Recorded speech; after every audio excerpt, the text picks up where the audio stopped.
do the easiest smoke of all time today. It is gonna be no wrap ribs. I already took the silver skin off the back of them, which was kind of a pain in the ass this time. Usually it comes off a lot easier than that. Got one good slab of ribs from this nice butcher shop here in town called Bicklemeyer Meats. And then I just got one from my local grocery store. You can see the one from the grocery store is just super meaty. It probably weighs another pound more than this one, but this one looks really nice. So I'm going to spray them down, just a little bit of oil. I don't really like putting mustard on it. People say it binds better, but I don't really know if that's true.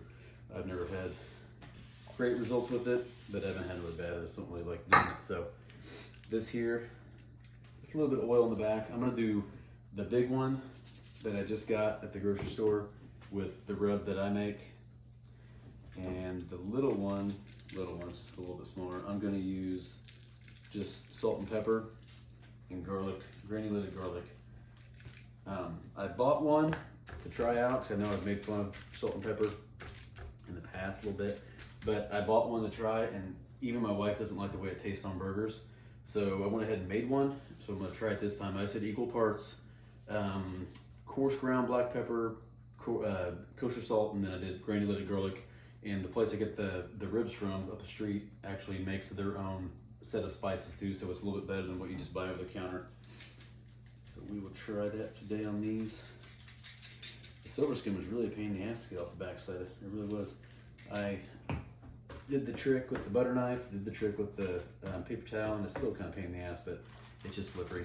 So flip these over, get a good amount on the top side, the pretty side.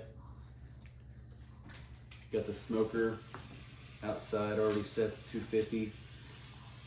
Been using that Cowboy lump charcoal that has the, what does it have, oak and hickory in it. And it seems to put out pretty good flavor on about everything. So I've been using that, and I haven't been putting hickory in my charcoal when I'm burning. I've just been putting a little bit of cherry and pecan lately, and that seems to work out pretty good. So we'll see how these ribs turn out. But the only thing I'm gonna do during the smoke process, which would probably take 4 or 5 hours, is just hit it with the old magic spray here. Just apple cider vinegar, apple juice, and then water, all equal parts. And I'm just gonna make sure I hit everything on the edges and corners so I can keep it pretty moist. Hopefully it turns out pretty good. I've always wrapped, I've always been a 3-2-1, but even when you do 3-2-1, sometimes you have to cut certain parts of it short because the 2 hours wrap, they start getting almost too mushy. I don't like my ribs overcooked. I like a little bit of pull on them, a little bit more of a bite. So it looks pretty good. Take these out, get them on the smoker. Hopefully turn out good. Right, there they are out here in the sun. It has been a beautiful, beautiful last 7 days after that really cold snap we had. Got out on the lake today a little bit with my fishing kayak to try out, which is not as easy as it looks on YouTube videos, but it was still fun. Get out some more when it gets nicer out. But right now, got the temperature set over here, 250, it's reading 254. This temperature gauge right here is reading 200. Sometimes they balance out after a while, so it's something to keep an eye on.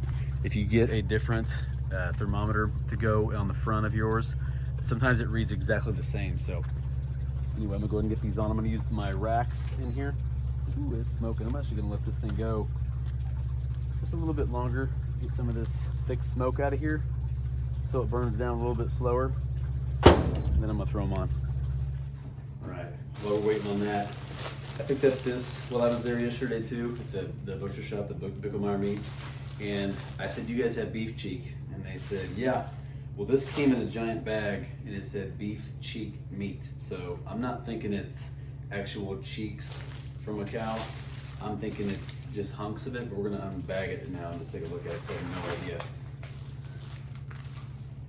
So, look like a little cheek right there. But that's, yeah, it's probably gonna be what I thought it was. Just hunks of meat compressed together. Let's see. Yeah, there's another piece of meat. It might just be a bunch of little pieces of cheek, but it's all right. I can still make something out of it. I wanted one to smoke. There's another little chunk. Could make sausage out of it, but what I think, well, there you go. What I think we're gonna do is I'm gonna slice it up real thin as I can get it, and we're gonna make some Philly cheesesteaks out of it on the old flat top. Hopefully those turn out pretty good. But yeah, this isn't quite what I expected. It's just chunks of cheek. So I will have to go through all this and make little slices out of it. I might do part of it in slices for that. I might do some barbacoa, smoked barbacoa. We'll see. Let's see here. Yeah, I think it'll turn out pretty good like that. Just not what I wanted. But anyway, there it is. All these pieces are just hunks of beef cheeks that they just discarded, I guess. So I will be slicing those up, and you'll see that hopefully Saturday. See how we're feeling. We're at that 1 hour mark, and you can see that smoke's really calmed down. I think that, and when you put wood inside with the charcoal, you probably should give it a good 15-20 minutes once it's lit, once it gets up to temperature, to make sure that that initial wood burn is off, so you're not getting all that dirty, nasty smoke on your food. So they've been in here an hour, looking pretty good so far. Just a little bit of heat, 250. I'm gonna get a little spray going. Try to get underneath there a little bit too.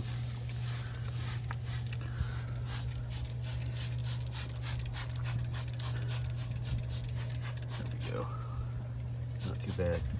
I know the one that has my rib on it, just it always looks prettier than the one that just has salt, pepper, and garlic. But you can really see that granulated garlic on there. It's gonna turn out pretty good, hopefully. So I've never done no wrap ribs, so it's experimental for me too. This, when you're spraying, you really just want to make sure you get the edges really good so nothing dries out. But we're not in danger of anything drying out yet. It's only been an hour. Come back and check it a little bit. Little neighbor kid stuck in the tree. That's cool. 2 hour mark. Oh baby, looking good. Love seeing that little bit of separation right there. Baby backs to me are the best. I love baby backs over just spare ribs. Looks like that's dripping on there. There you go. This smells good too. Gonna hit the bottoms again. Kind of hard to get the backside, but there we go. Just a little on top. Woo! Smell that apple cider vinegar. It kind of takes your breath away. Excuse me. So color is looking awesome with the one with the paprika, chili powder, garlic, onion, salt, pepper, chili. It's got everything in there. And this is the salt and pepper one. Getting a little drip on it, but it still looks pretty good. Probably 3 more hours. We'll see. I'll check it for tenderness and temperature in a little bit. Okay, that's good. Ooh, they're looking good now. Really Let's see. I'm gonna turn them around a little bit. Get a little bit of the separation of the bone. Just barely happening. Color's looking good though. Juicing. Bottom one's looking good too all of a sudden. Liking that. Quick little spritz.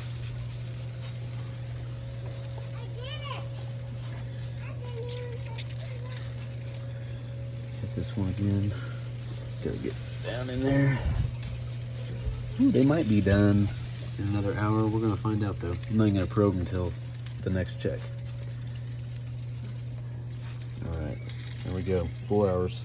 Right, while we're patiently waiting for those ribs to finish and get a little bit closer to being finished, gonna go ahead and work on the next or side item tonight.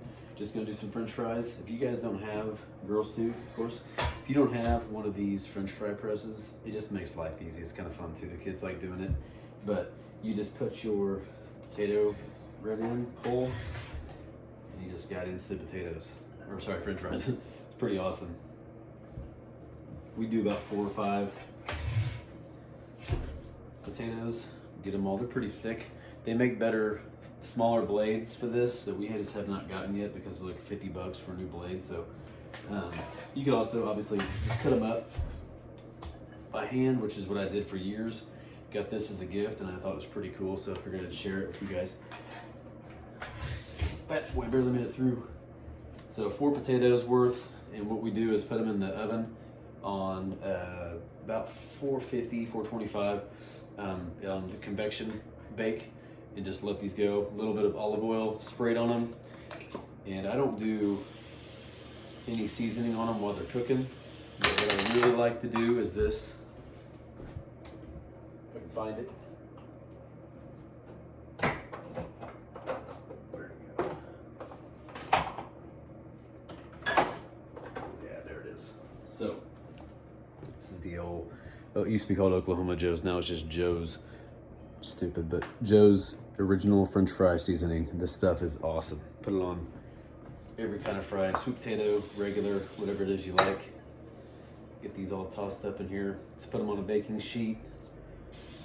And after about 15 minutes of cooking, I'll get in there and literally flip every single one of them over. If you get it good, if you spray your foil on your pan, or just spray your pan first and get a spatula, you can, especially one of these like this, you can get underneath about almost the whole half and then flip them right over, and they cook a lot better that way and get done a lot better too. So that's what we're having for our side tonight. French fries and ribs, eating healthy in the neighborhood. All right, last update. I looked in here, I thought it was the 4-hour mark, it was only 3. This is what we're looking at now at 4 hours. Pretty tender. It's only reading in the 171 range. That's not good. It's gonna be a while, but they are tender for sure. So I like them to get up at least 190, 195. It sucks. This means we're gonna be at to wait another hour to cook, to eat. Yeah, they need a little while for sure. But they are probing really tender, which is cool. All right, that's what I'd like to see. Get the spritz on it, let them go for 1 more hour. Hopefully that's all it needs. Starting to get dark out here. Sun's setting. This stuff's been on since 2 o'clock and it's about 6:30. I'm gonna check it again real quick, see if we made any progress. I did bump it up a little bit to 270, 275 range, so gonna try to see what's up with this. Right, they do look good though, I'll give them that.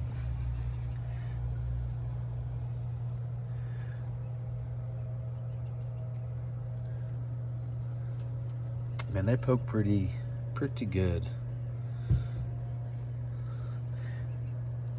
I mean, that goes right in there like butter. See what that says. Not too concerned. Oh, that one says it's done.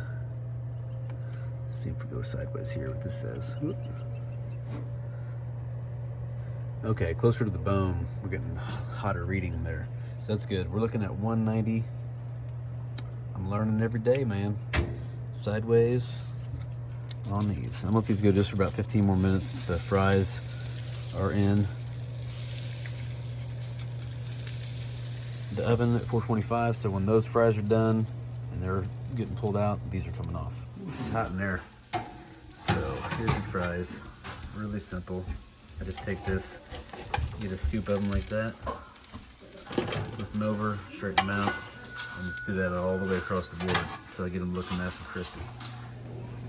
Here we are, ribs, all done. Salt and pepper garlic rub of mine, and this is my other rub I use where I've got a bunch of things in it that I mix up. But I'm gonna flip these over. Let's get it cut into and see what they look like.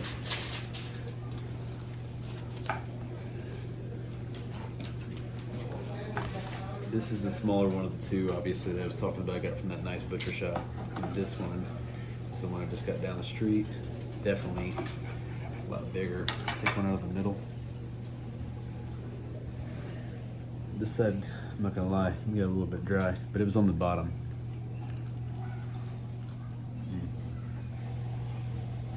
Pretty good. A little bit dry, but not terrible. I think maybe next time I put the bigger one on the bottom rack. I'm not sure. But that rub is actually really good. I'm sorry I was talking too much shit about salt, pepper, and garlic. It's good. Yeah. Falls off easy. Got a little juice. Sorry, I know it's annoying. The juice is just closer to the bone, but it's pretty good. Save that. Let's try this one. It's got a little decent smoke ring, nothing crazy. Not using any filters or any bullshit, so you know it's real. But turned out pretty good. Let's see how it tastes. My favorite bite is that fat part right there.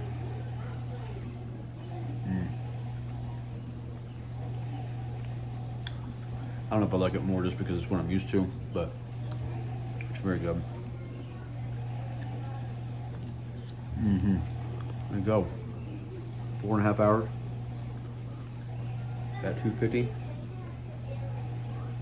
And turns out pretty good. I like it like that. Definitely like the harder bark on it compared to what you get when you wrap up. I mean, you could always grill it at the end, but I just really like it like this too. So probably put a little bit of this on if somebody wants to. I kind of like mine dry. Get some French fries out of the oven, and we'll be eating dinner. So if you're liking what you're seeing, subscribe, share, like. Thank you. Nothing fancy here. Just this is those fries, how they turn out when you cook them long enough in the oven with a thick cut like that. They come out pretty good, nice and crispy. You can hear how crispy they are. Those two stuck together. Ooh, hot. But I like to give them a little more brown than that. But it's almost 7, and I'm hungry. So, I'm ready to go.